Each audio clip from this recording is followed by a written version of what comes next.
तो नमस्कार दोस्तों, आज हम लोग फिर से कला संगठन को एक नज़र में देखेंगे और जो एग्ज़ाम की दृष्टि से इम्पॉर्टेंट होगा उन पहलुओं को लेकर हम चलेंगे।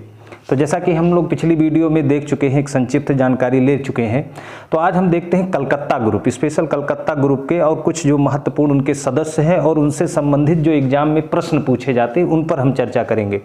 तो जैसा कि हमने देखा, कलकत्ता ग्रुप की स्थापना 1943 में हो जाती है।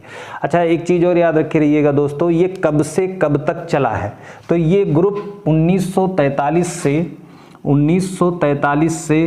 53 तक ये ग्रुप अस्तित्व में रहा है। 1943 से 53 तक। इसकी अंतिम प्रदर्शनी 1953 में होती है। अंतिम प्रदर्शनी 1953 में दिल्ली में होती है। ये एग्जाम की दृष्टि से, हालांकि बहुत सी जगहों पर ये मिलता ग्रुप की जो प्रदर्शनी हुई थी 1952 में, लेकिन जो एथेंटिक बुक में वो 1953 बताते हैं। और वो कहाँ पर बताते हैं? 1953 में दिल्ली में। आप भारत की समकालीन कला जो प्राणनाथ मांगो की है उसमें आप देखेंगे तो उन्होंने अंतिम प्रदर्शनी 53 दिल्ली में आपको लगाया है। संयुक्त प्रदर्शनी आपकी आप देखते हैं कि 1950 में संयुक्त प्रदर्शनी होती है पैक ग्रुप की और प्लस कलकत्ता ग्रुप की। पैक ग्रुप और कलकत्ता ग्रुप की जो संयुक्त प्रदर्शनी होती है 1950 में। तो अभी हम प्रदर्शनी पे आते हैं तो उस पर चर्चा करते हैं। तब तक ये जान लीजिए कि ये अस्तित्व में कब तक रहा? 1943 से लेकर 1953 तक रहा है। पैक ग्रुप आपका कब से कब रहा है? पैक ग्रुप 1947 से आपका 1952 तक। बॉम्बे ग्रुप आपका कब से कब तक रहा है? 1957 से 62 तक ये बॉम्बे ग्रुप अस्तित्व में रहा है। तो ये कालक्रम याद रखे रहिए, कब से कब तक रहा है। तो ये कलकत्ता ग्रुप कब से कब तक रहा? 1943 से लेकर 1953 तक। कलकत्ता ग्रुप की जितनी भी प्रदर्शनियां होती हैं, देखिए 1943 में हुआ है तो 1944 में इसकी प्रदर्शनी शुरू हो जाती है। 1944 में है तो स्थापित कलकत्ता में हुआ है, लेकिन इसकी प्रदर्शनियां ज़्यादातर मुंबई में हुई है। 1944 में इसकी पहली प्रदर्शनी होती है, तो कहाँ पर होती है? इसकी मुंबई में होती है। और याद रखिएगा कि जो पैक ग्रुप है ना, वो पैक ग्रुप भी मुंबई के कलाकारों ने स्थापित किया था, फ्रांसिस न्यूटन सूजा ने। तो 1944 में मुंबई में होता है, फिर 1945 में फिर कहाँ पर होता है? मुंबई में ही होता है। देखिए मुंबई में होता। अब इस 44 और 45 को मुंबई में हो रहा है और मुंबई के कलाकार इसको देख रहे हैं कि भाई एक ग्रुप है कलकत्ता ग्रुप, वो यहाँ पर क्या हो रहा है, यहाँ पर उसकी प्रदर्शनियाँ लग रही हैं और वो अपने चित्रों को प्रदर्शित कर रहे हैं। तो उनके मन में भी विचार आता है, एक प्रेरणा बन रहा है। तो 44 और 45 मुंबई में जो कलकत्ता ग्रुप की प्रदर्शनियाँ हो रही है, ये कहीं ना कहीं पैक ग्रुप की प्रेरणा का स्रोत बन रहे हैं कि हम भी क्या करें, हम भी इसी तरह का एक ग्रुप बनाए। लेकिन अभी तात्कालिक कारण नहीं मिला है। तात्कालिक कारण क्या होगा? जैसे हम देखते हैं कि जो है देश की आज़ादी के लिए संघर्ष तो बहुत पहले हो रहे थे, अंग्रेजों के खिलाफ लोगों के मन में बहुत विद्रोह था, लेकिन जो मंगल पांडे था तात्कालिक कारण वही बन गया जो सुअर और गाय की चर्बी से कारतूस लगा और मंगल पांडे ने जान लिया और विद्रोह की ज्वाला पूरे देश में भड़क उठी। लेकिन पहले से कहीं ना कहीं ज्वाला थी उनके मन में अंग्रेजों के खिलाफ। ऐसे कहीं ना कहीं पैक ग्रुप के अंदर भी जो 1947 में पैक ग्रुप का जो गठन हुआ, वो कहीं ना कहीं इसका कारण 44 और 45 कलकत्ता ग्रुप की प्रदर्शनियां रही जो मुंबई में लग रही हैं, है ना। और यहीं पर जो है 44 और 45 के बाद जब कृष्ण हौला जी आरा की बॉम्बे आर्ट सोसाइटी में एक चित्र राधा कृष्ण का स्वीकार कर दिया जाता है, तो तत्काल ये फ्रांसिस न्यूटन सूजा के पास पहुंचते हैं, क्योंकि दोस्त रहते हैं। तो कहते हैं ऐसा किया जाए, कलकत्ता ग्रुप भी ऐसे अपना एक ग्रुप बनाया है, तो क्यों ना हम लोग अपना एक ग्रुप बना लिया जाए। तो तत्कालिक कारण तो वो वहां पर वो बन गया, उनके चित्र को अस्वीकार कर दिया मुंबई आर्ट सोसाइटी ने।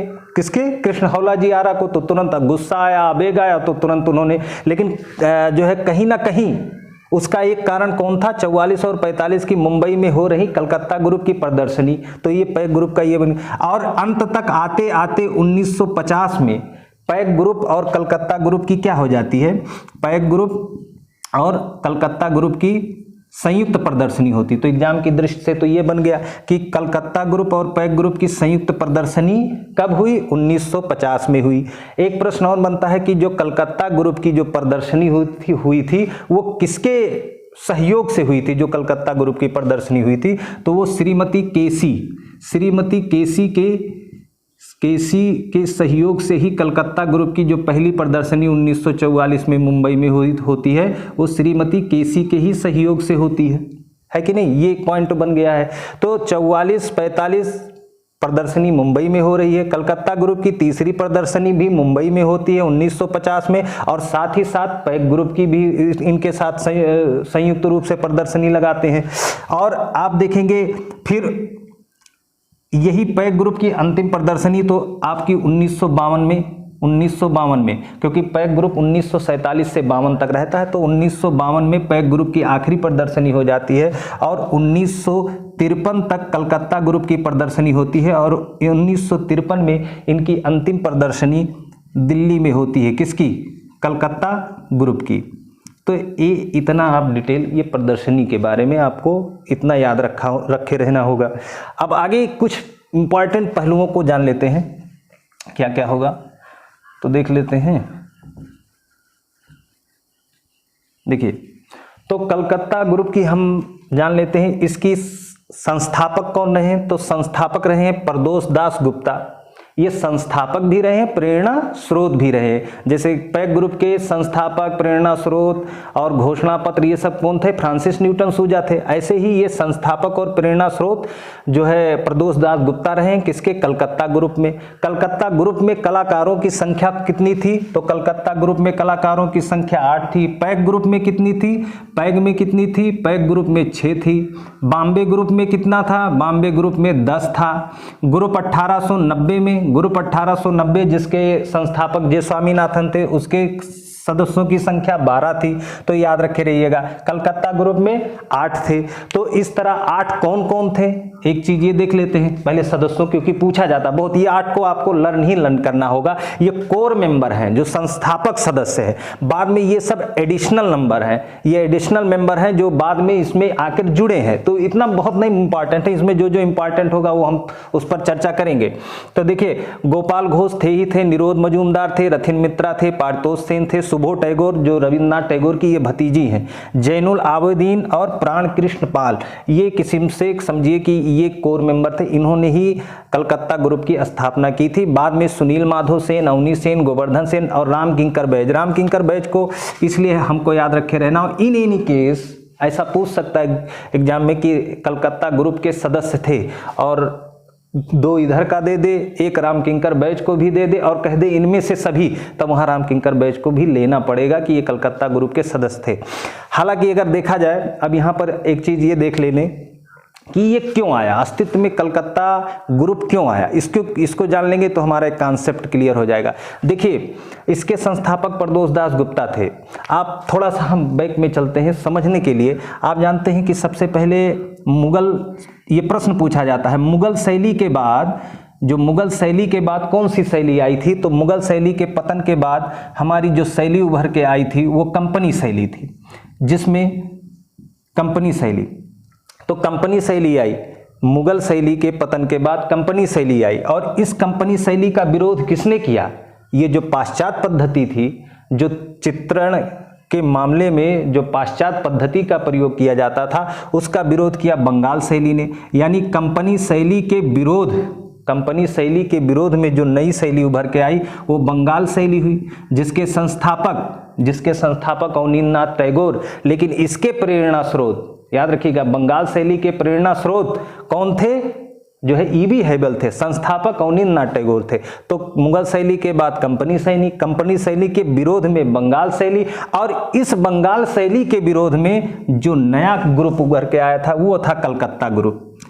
तो कलकत्ता ग्रुप का पहली बात तो ये बंगाल की रूढ़वादी परंपरा, अब यहाँ एक शब्द आता है रूढ़वादी परंपरा, तो बंगाल की रूढ़वादी परंपरा के विरुद्ध ये कलकत्ता ग्रुप था। ये एग्जाम की दृष्टि से बहुत इंपॉर्टेंट है कि कलकत्ता ग्रुप का अस्तित्व पूछ सकता है ना। जैसे पैक ग्रुप क्यों आया, पैक ग्रुप के गठन के पीछे कारण क्या था? एक तो 44 और 45 कलकत्ता ग्रुप की प्रदर्शनी मुंबई में हो रही थी, तो कहीं ना कहीं वो मन में एक प्रेरणा का स्रोत बन रही थी। और दूसरा एक कारण ये बना कि कृष्ण हौलाजी आरा के चित्रों को क्या कर दिया गया, बॉम्बे आर्ट सोसाइटी ने अस्वीकृत कर दिया। तब पैक ग्रुप निकल के आया, जिसके संस्थापक फ्रांसिस न्यूटन सूजा थे।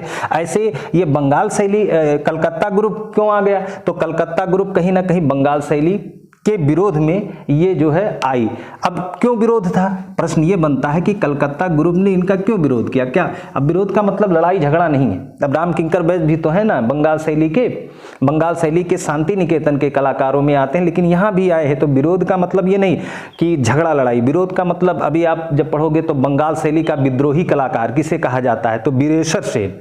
अब वहाँ विद्रोही का मतलब ये नहीं कि उनसे विरोध था, यहाँ कुछ चीजें समझनी होगी। तो कहने का मतलब क्यों आया, क्यों इनका विरोध था? आप देखेंगे खुद राम किंकर बैज और नंदलाल बोस के भी विचारों में विरोध था। गुरु और शिष्य थे, लेकिन एक दूसरे को बहुत मानते, लेकिन कहीं ना कहीं विरोध था। अब इसके परिणाम हम स्वरूप क्या देखते हैं? देखिए 1943 में स्थापना होती है, 1939 से लेकर और 45 या 46 तक द्वितीय विश्व युद्ध होता है। और प्लस बंगाल में उस समय 43 में एक अकाल आता है। देखिए एक प्रश्न ये भी पूछा गया था कि बंगाल दुर्भिक्ष यानी बंगाल अकाल के समय कौन सा ग्रुप स्थापित हुआ? ये प्रश्न आया कि बंगाल के अकाल के समय कौन सा ग्रुप स्थापित हुआ? तो कौन सा ग्रुप स्थापित हुआ? कलकत्ता ग्रुप स्थापित हुआ, जिसको स्थापित किया प्रदोष दास गुप्ता ने। तो 1939 द्वितीय विश्व युद्ध। प्रश्न ये भी बन सकता है कि जिस समय द्वितीय विश्व युद्ध चल रहा था उस समय भारत में कौन सा ग्रुप स्थापित हुआ? तो हम कह सकते हैं कि कलकत्ता ग्रुप स्थापित हुआ, जिसके प्रेरणा और संस्थापक स्रोत कौन थे? वो थे प्रदोष दास गुप्ता। बार बार इसको रिवीजन करते चलिए। तो द्वितीय विश्व युद्ध प्लस बंगाल का अकाल, और इसमें लगभग 30 लाख लोग मरे थे उस समय। और उस समय ब्रिटिश की नीतियां भी, ब्रिटिश सरकार थी तो ब्रिटिश की नीतियां भी जो है अन्याय का स्रोत बनी हुई थी। तो इन सब कारणों को देखते हुए प्रदोष दास गुप्ता ने कहा, देखिए एक प्रश्न, अब यहाँ क्या कह रहे हैं, उनका विचार देखिए प्रदोष दास गुप्ता। ये विचार इसलिए जरूरी है कि एग्जाम में ये पूछा जा सकता है, ठीक ना। देखिए विचार उनका क्या था, एक बात देखिए इन्होंने क्या विचार किया था। और खुद ये कलकत्ता ग्रुप का जो घोषणा पत्र तैयार किए थे प्रदोष दास गुप्ता, तो उसमें अपने इन विचारों को प्रकट किए थे। क्या कहा था? कहे कि एक तरफ तो ये चाहते थे कि यथार्थ स्थिति, समाज में जो यथा स्थिति है उसका चित्रण किया जाए। ये कहते थे हम कल्पना में ना रहें। जैसे आप देखिए इनका एक उद्घोष था कि देवी देवताओं में खुद को व्यस्त रखे रहने का समय बीत चुका है। ये क्या कहते थे? ये प्रश्न आ सकता है कि कौन ऐसा, किस ग्रुप के कलाकार का ये कथन था? तो ये प्रदोष दास गुप्ता कह रहे हैं कि देवी देवताओं में खुद को व्यस्त रखने का, यानी देवी देवताओं का जो चित्रण कर रहा था। देखिए आप बंगाल शैली था, बंगाल शैली में ज्यादातर देवी देवताओं का चित्रण किया गया। देवी देवताओं का चित्रण जैसे आप खुद समझते जान रहे होंगे कि आप देखते हैं क्षितिन्द्रनाथ मजूमदार जिन्हें वैष्णव सिद्ध, वो उन्होंने भगवान विष्णु के ऊपर, श्री कृष्ण और राधा के ऊपर तमाम चित्रण किए हैं। आप देखते हैं नंदलाल बोस जो भगवान शिव से संबंधित सबसे ज़्यादा चित्र बंगाल शैली में नंदलाल बोस ने बनाया, इसलिए उनको शिव सिद्ध कलाकार कहा जाता है। के वेंकटप्पा आप देखते हैं रामायण और महाभारत से संबंधित जो है चित्र बनाए हैं। तो कुल मिला जुलाकर कहने का मतलब, हालांकि कुछ चित्रकार थे जो यथार्थवादी, जैसे DP रायचौधरी, वो यथार्थवादी थे, जो है शैली के जो है चित्रों का निर्माण करते थे। लेकिन कुल मिला जुलाकर प्रदोष दास गुप्ता कह रहे थे कि जिस समय बंगाल में ये स्थिति है, बंगाल की जो स्थिति है, भयानक अकाल है, महामारी फैली हुई है, ऐसी स्थिति में हम अपने चित्रों के माध्यम से उस अन्याय को, जो ब्रिटिश नीतियां हैं उनके खिलाफ समाज का दर्शन कराएं लोगों को अपनी चित्रों के माध्यम से, इन सब माध्यमों से। तो कहीं ना कहीं इनका बंगाल शैली से एक विरोध था। कह रहे थे यथार्थ में आओ। और बंगाल शैली की जो चित्रण परंपरा थी काल्पनिक थी। काल्पनिक का मतलब ये है कि जब हम किसी भगवान का या देवी देवता का चित्रण करेंगे तो वो हमारे सामने तो है नहीं, कि कोई अत्याचार हम देख रहे हैं तो वो यथार्थ है, यथार्थ समाज आंखों के सामने है। और जब हम किसी देवी देवता को चित्रण करेंगे तो अपने मन को उस जगह ले जाएंगे और कल्पना करके उनका चित्रण करेंगे। तो और जो बंगाल शैली का जो चित्रण था वो पौराणिक था, पौराणिक विषयों को लेकर ज़्यादा थी, ऐतिहासिक पौराणिक। तो ये कहते थे कि प्रदोष दास गुप्ता की नहीं, देवी देवताओं को अपने में व्यस्त मत रखिए, उससे जो अपने समाज में जो तत्कालीन स्थिति है उसमें आकर चित्रण करिए। तो एक तो ये था। दूसरा इन्होंने क्या कहा था, ये इंपॉर्टेंट है, तो इनका कथन सुन लीजिए। क्या था कि देवी देवताओं में खुद को व्यस्त रखने का समय बीत चुका है। अब कलाकार अपने युग तथा परिवेश, अपने युग यानी जो तत्काल समय है उसमें आइए, अपने लोगों तथा समाज से आंखें नहीं मूंद सकता है। तो कहीं ना कहीं बंगाल शैली के विरोध में बोलते हैं।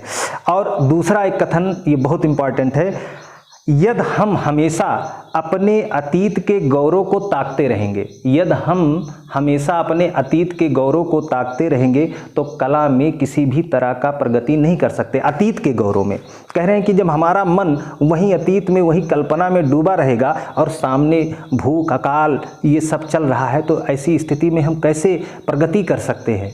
प्रगति, कला में भी प्रगति, कला को आधुनिकता की ओर ले चलो, कला को अंतर्राष्ट्रीयता की ओर ले चलो, कला को एक समग्र रूप से तैयार करो, एक वैश्विक रूप से तैयार करो और एक अंतर्राष्ट्रीय स्तर पर इसको ले जाना है। तो कहीं ना कहीं आधुनिक कलाकारों का ये ग्रुप है। देखिए प्रश्न भी पूछा गया था कि भारत में यथार्थ, देखिए शब्द क्या जुड़ा, भारत में यथार्थ में आधुनिक कलाकारों का सर्वप्रथम ग्रुप था। भारत में यथार्थ में आधुनिक कलाकारों का सर्वप्रथम ग्रुप कौन था?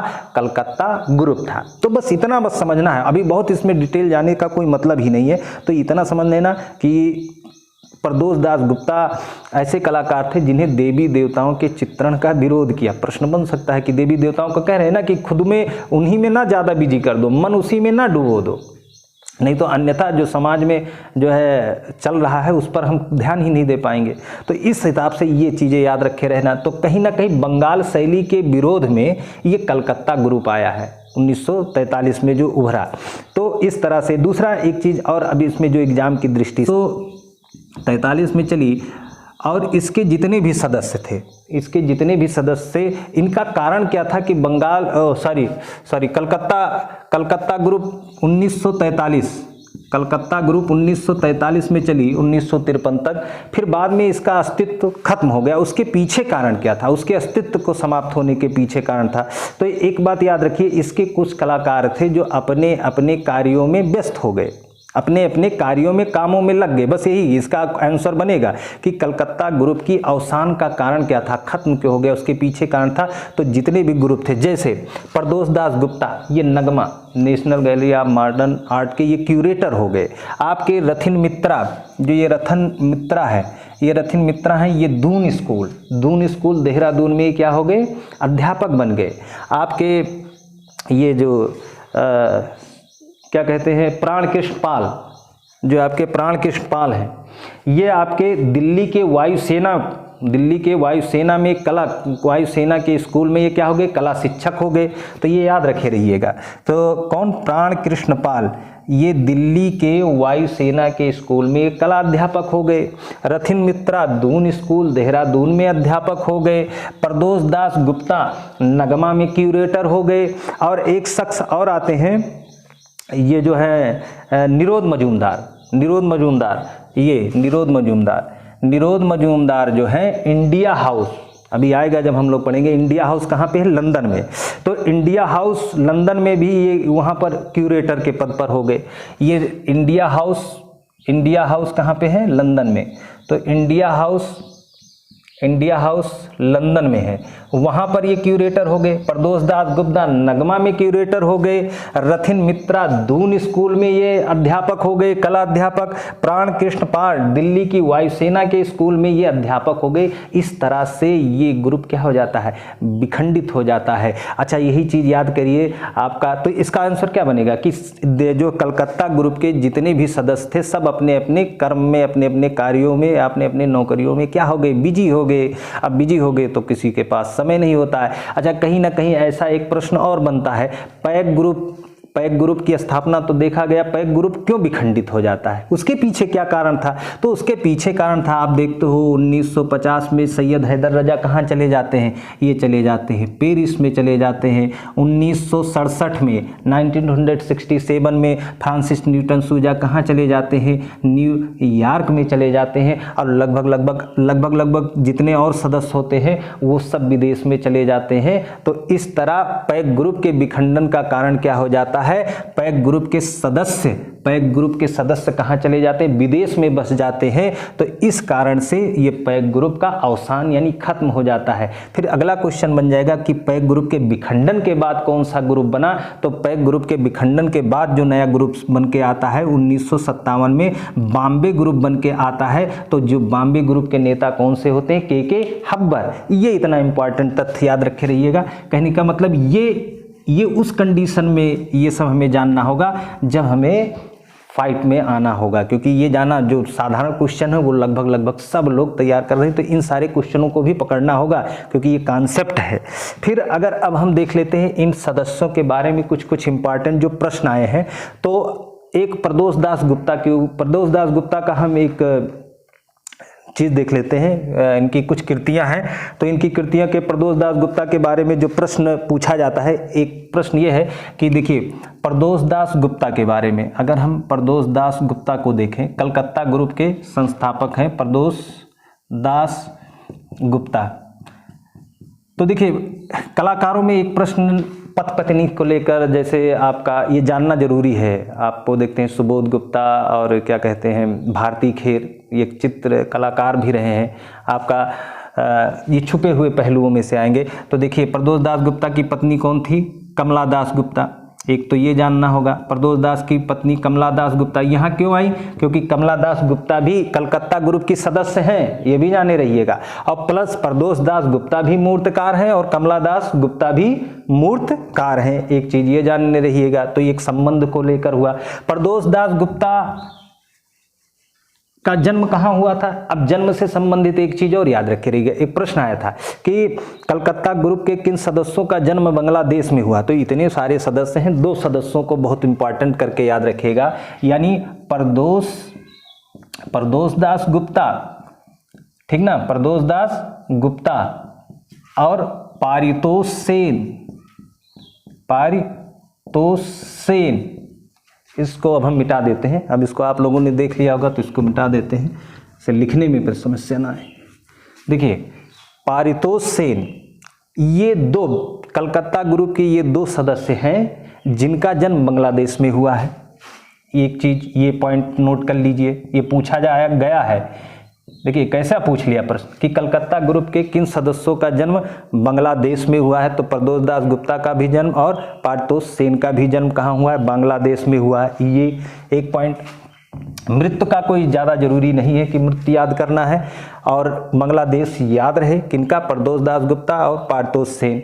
अच्छा एक प्रश्न और भी है। अब यहाँ हम एक प्रश्न और जोड़ देते हैं। प्रदोष दास गुप्ता हो गए हैं और पारितोष सेन हो गए हैं, और एक सदस्य और हैं, उनको हम देख लेते हैं, गोपाल घोष।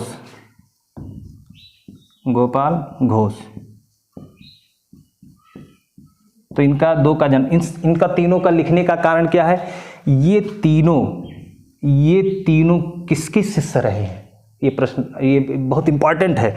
तो ये सीधा तीनों लोग रहे हैं डीपी चौधरी के, देवी प्रसाद राय चौधरी के ये शिष्य रहे। तो ये तीनों यार कलकत्ता ग्रुप के ये 3 सदस्य देवी प्रसाद राय चौधरी के, ये मतलब देवी प्रसाद राय चौधरी का ही लगाना है। अगर जो है गुरु शिष्य की परंपरा में पूछ दिया जाए, वैसे पूछा गया है कि ये तीनों दिए रहते हैं, एक कोई अलग दे दिया गया, मान लो सैयद हैदर रजा का दे दिया गया, और पूछा गया कि डीपी राय चौधरी के शिष्य इनमें से हैं। तो इनमें से शिष्य क्या है, तीनों है, उनमें लिखा रहेगा इनमें से सभी, तो इनमें से सभी हो जाएगा विकल्प, ठीक ना। और कौन शिष्य नहीं है, अगर यहाँ लिखा रहेगा तो सैयद हैदर रजा या कोई न्यूटन सूजा, तो ये नहीं है। क्वेश्चन किसी तरह का आएगा तो ये आपको याद रखे रहिएगा। दूसरा तो ये डीपी राय चौधरी हैं। डीपी राय चौधरी के अगर हम ये इनके गुरु हो गए, अब इनके गुरु की बात की जाए, पूछा गया है इसीलिए हम यहाँ से जोड़ दे रहे हैं। इनके गुरु की बात पूछा जाए तो इनके गुरु हिरण्मय राय चौधरी, हिरण्मय चौधरी, राय नहीं लिख रहे हैं, 60 लिख रहे हैं, आप समझ जाइएगा। तो हिरण्मय राय चौधरी रहे। एक गुरु कौन थे, ये कलकत्ता स्कूल ऑफ आर्ट के ही हैं, बंगाल शैली के हैं, तो अवनी बाबू होंगे, नो डाउट, ये अवनी बाबू होंगे गुरु। और जब India society of oriental art में इन्होंने एक शिक्षक थे सिग्नोर बायस से इन्होंने क्या किया था, सिग्नोर बायस से इन्होंने तैल चित्रण सीखा था। तो इस तरह से अब यहाँ मेन इनके क्या होंगे, क्योंकि बंगाल शैली के हैं तो अगर गुरु पूछा जाएगा तो केवल अगर विकल्प में एक को टिक लगाना होगा तो अवनींद्रनाथ टैगोर को लगाएंगे, क्योंकि ये उन्हीं के शिष्य थे बंगाल शैली के। अगर ये तीनों दे दे और इनमें से सभी, तब ये सभी हो जाएंगे, सिग्नोर बायस हो जाएंगे, अवनींद्रनाथ हिरण्मय राय चौधरी हो जाएंगे।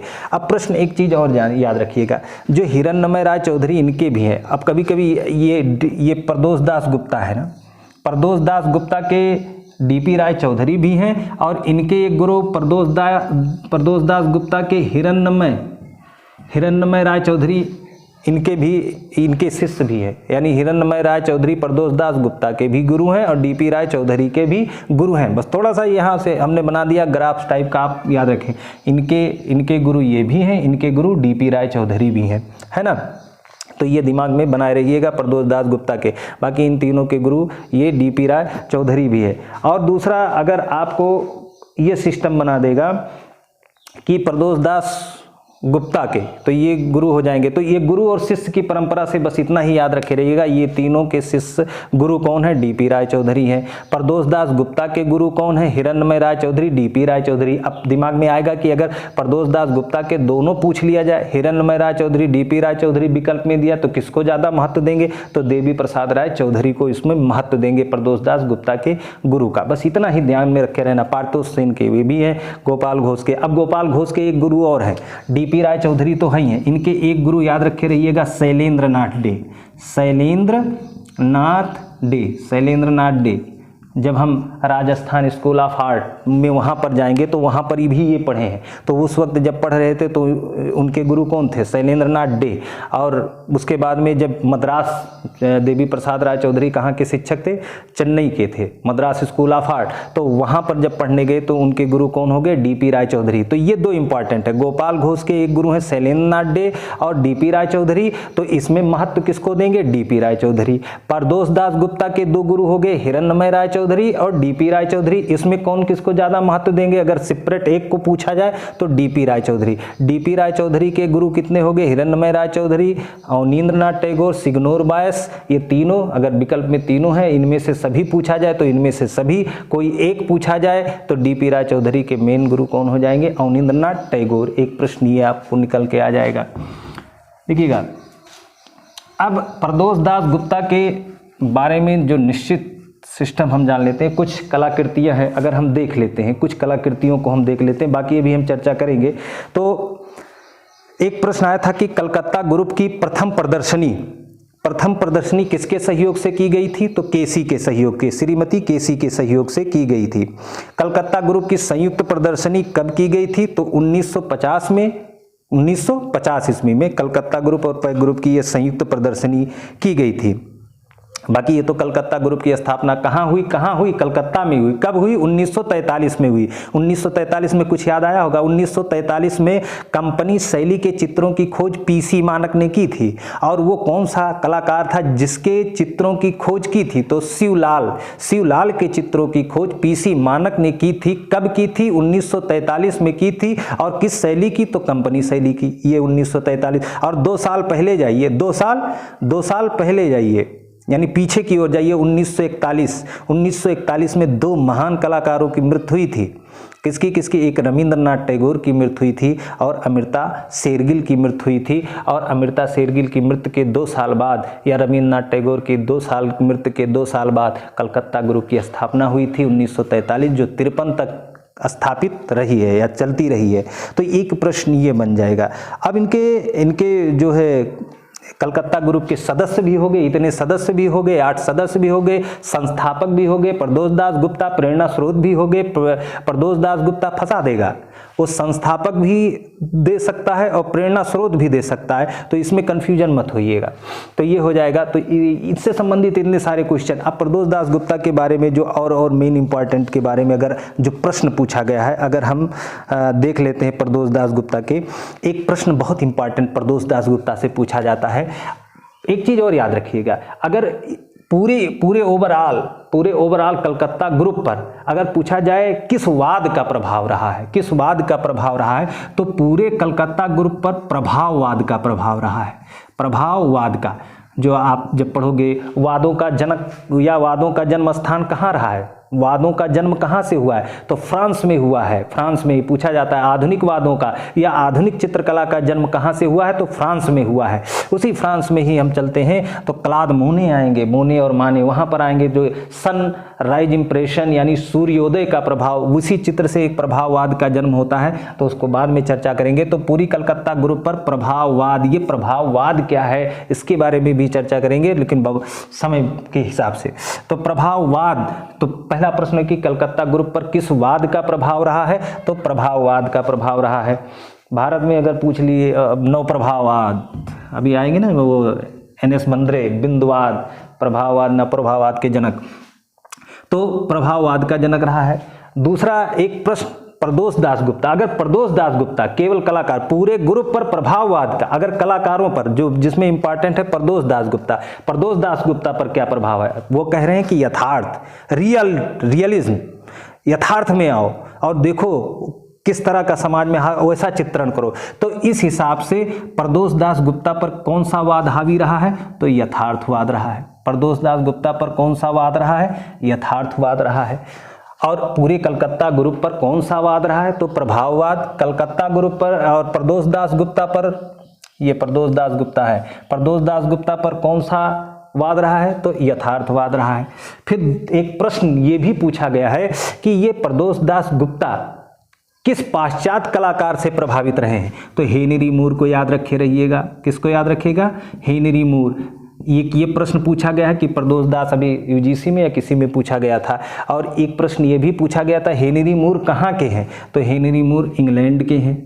ये सारे क्वेश्चन लाजवाब हैं, आए हुए हैं और भटकाने वाले हैं। तो प्रदोष दासगुप्ता पर किसका प्रभाव रहा है, किस पाश्चात्य कलाकार का, हेनरी मूर का। हेनरी मूर कहाँ के हैं, इंग्लैंड के। प्रदोष दासगुप्ता पर किस वाद का प्रभाव रहा है, तो यथार्थवाद का। बंगाल शैली में किसको यथार्थवाद का प्रभाव रहा है, तो देवी प्रसाद राय चौधरी का। देवी प्रसाद राय मूर्तिकार हैं।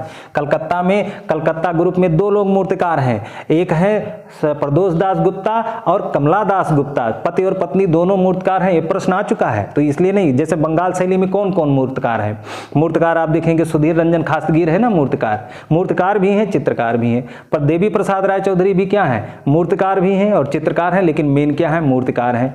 और आप राम किंकर बैज भी क्या है, मूर्तिकार हैं और चित्रकार हैं, लेकिन फेमस किस लिए है, मूर्तिकार के लिए प्रसिद्ध है। तो ऐसे कलकत्ता ग्रुप में प्रदोष दासगुप्ता क्या है, मूर्तिकार हैं। इनकी पत्नी कमला दास मूर्तिकार हैं। तो 2 सदस्य इसमें कलकत्ता ग्रुप में मूर्तिकार हैं। साथ ही साथ प्रदोष दास मूर्तिकार भी होते हुए चित्रकार भी हैं, ये भी जानिएगा। इनके चित्र है पालना, इनका ये चित्र है पालना, पृथ्वी माता, ये इनके चित्र हैं। पालना, पृथ्वी माता, माता और पुत्र, ये इनके किनके चित्र हैं, प्रदोष दासगुप्ता के चित्र हैं। तो एक चीज ये याद रखे रहिएगा, तो चित्रकार भी हैं और मूर्तिकार भी हैं। पूरे कलकत्ता ग्रुप पर प्रभाववाद का प्रभाव है, प्रदोष दासगुप्ता पर किसका प्रभाव है, यथार्थवाद का प्रभाव है। और मजे की बात, एक बहुत इंपॉर्टेंट क्वेश्चन अगर वाद का चल रहा है तो इसमें एक बहुत नामचीन व्यक्ति आपको आएगा, अभी आएंगे, जो एडिशनल नंबर हैं बाद में जुड़े थे, ये हेमंत मिश्र। अब साथ साथ यही लगे हाथ पढ़ लेते हैं, बाद में भी पढ़ेंगे। तो यहाँ ध्यान दीजिएगा, हेमंत मिश्र पर भी पूछा जाता है कौन सा वाद हावी रहा है, इन पर कौन सा है, अति यथार्थवाद। ये कलकत्ता ग्रुप के ही कलाकार हैं, ये अति यथार्थवाद से प्रभावित रहे। प्रदोष दासगुप्ता यथार्थवाद, हेमंत मिश्र अति यथार्थवाद। अच्छा, अति यथार्थवाद का अगर ये प्रभावित रहे हैं तो अति यथार्थवाद के जो कलाकार होंगे उनसे भी प्रभावित होते हैं। तो कभी कभी आता है कि हेमंत मिश्र किस पाश्चात्य कलाकार से प्रभावित रहे हैं, तो याद रखिएगा अर्नेस्ट ये आएंगे, अभी पढ़ेंगे। और सल्वाडोर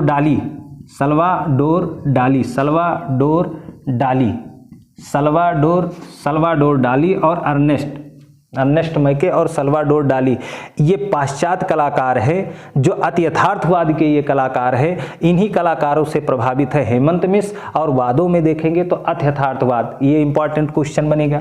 ये कलकत्ता ग्रुप से सब मेन क्वेश्चन है, इससे बाहर आपके कहीं नहीं आएंगे, यानी कलकत्ता ग्रुप के सदस्यों को जान लेना। अब अच्छा, अब थोड़ा सा एक देख लेते हैं कि कौन कौन से जो है प्रदोष दास गुप्ता ने जो मूर्तियाँ आई हैं अब तक पूछा गया है। एक तो इनका पूछा गया है जय हिंद, जय हिंद इनकी एक मूर्ति पूछी गई है। एक मूर्ति पूछी गई है कंडोलेंस, कंडोलेंस एक मूर्ति पूछी गई है इनकी, देखो यार इंक ना खत्म हो। एक मूर्ति कंडोलेंस, एक मूर्ति इनकी पूछी गई है माँ की गोद, माँ की गोद में पूछी गई है।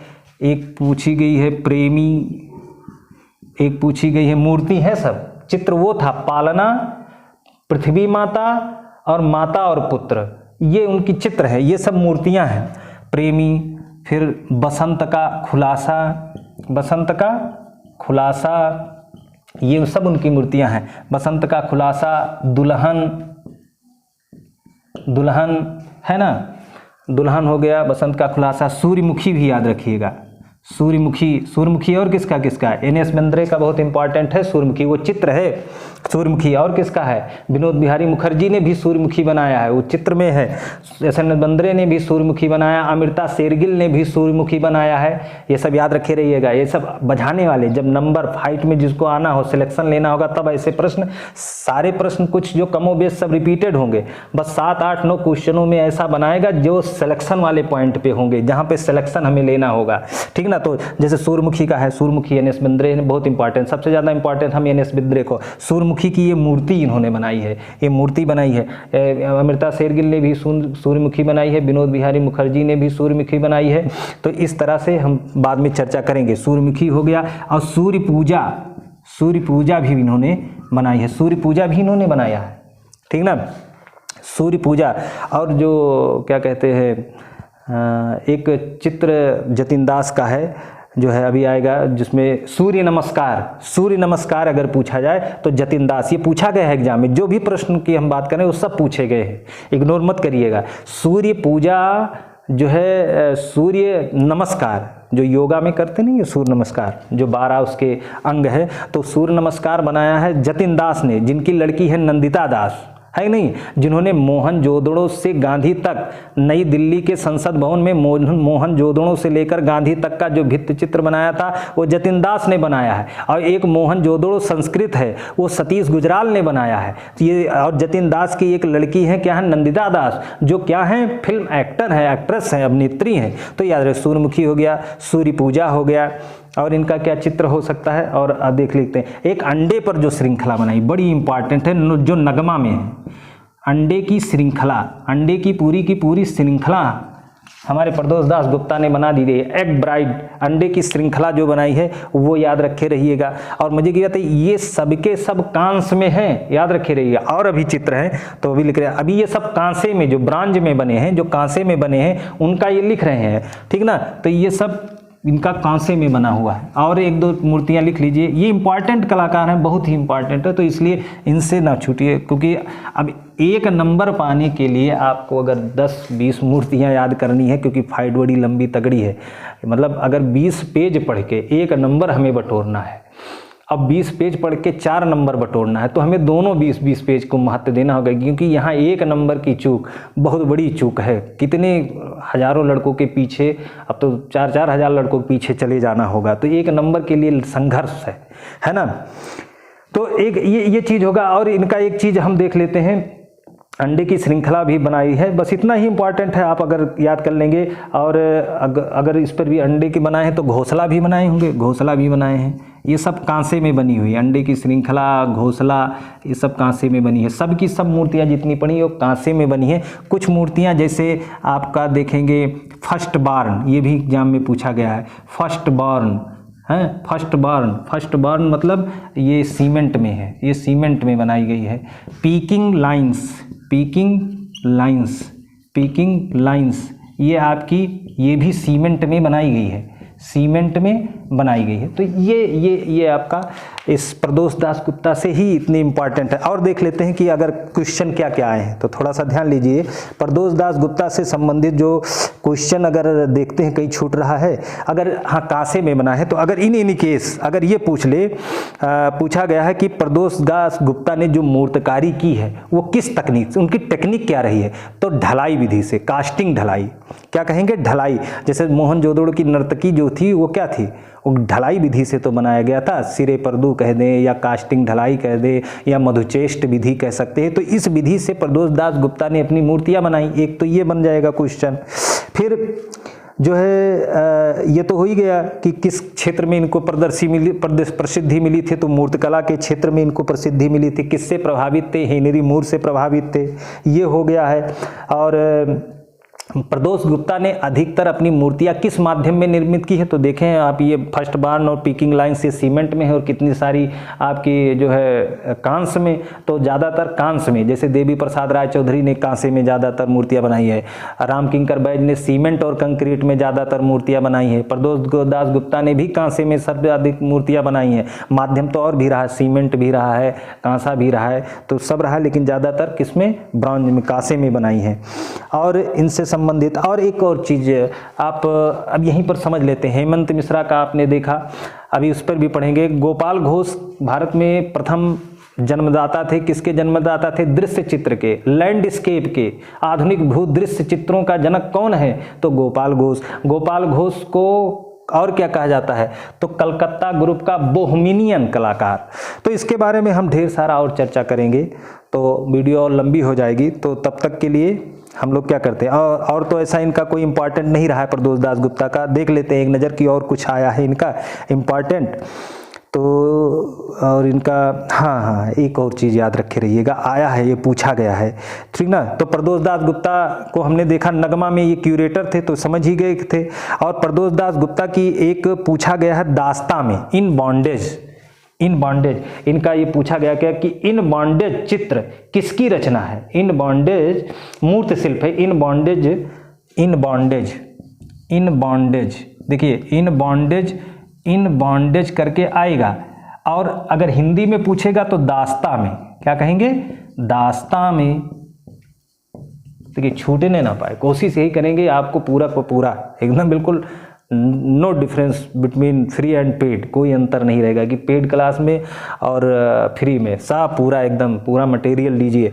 इन बॉन्डेज मतलब दास्ता में। ये मूर्त शिल्प किसकी है, ये मूर्त शिल्प प्रदोष दास गुप्ता की है। और एक चीज़ और पूछा गया, देख लेते हैं, ये भी बहुत गजब की। अभी आपने क्या देखा, आपने ये देखा, ये पूछा गया है एग्जाम में, ये देखा फर्स्ट बार्न सीमेंट में, पीकिंग लाइंस भी सीमेंट में। एक इनकी कृत है श्रृंगार, क्या है, श्रृंगार ये बनाई गई, ये भी सीमेंट में बनाई गई है, श्रृंगार भी है। और याद है श्रृंगार किसका है, NS बिंद्रे का, नारायण श्रीधर बिंद्रे का भी श्रृंगार है। श्रृंगार 2-3 लोगों का है, तो उस पर हम लोग अलग से एक बना लेंगे, है ना। उस पर जो एक ही चित्र को, श्रृंगार इनका भी है, NS बिंद्रे का, श्रृंगार प्रदोष है, तो उनका चित्र है, इनका मूर्ति है, और क्या है, सीमेंट में है। एक ये प्रश्न ये पूछा गया था। और देख लेते हैं माध्यम इनका क्या क्या रहा है, तो आपने देखा ये पत्थर में भी बनाए हैं, कांसे में भी बनाए हैं और सीमेंट में भी बनाए हैं। ये 3 माध्यम आप याद रखे रहिएगा, कांसा, प्रस्तर और सीमेंट, ठीक ना। और इनकी और क्या है, एक और कर लीजिएगा, कांसे में सन बाथिंग, ये भी पूछा गया इसलिए आ गया, सन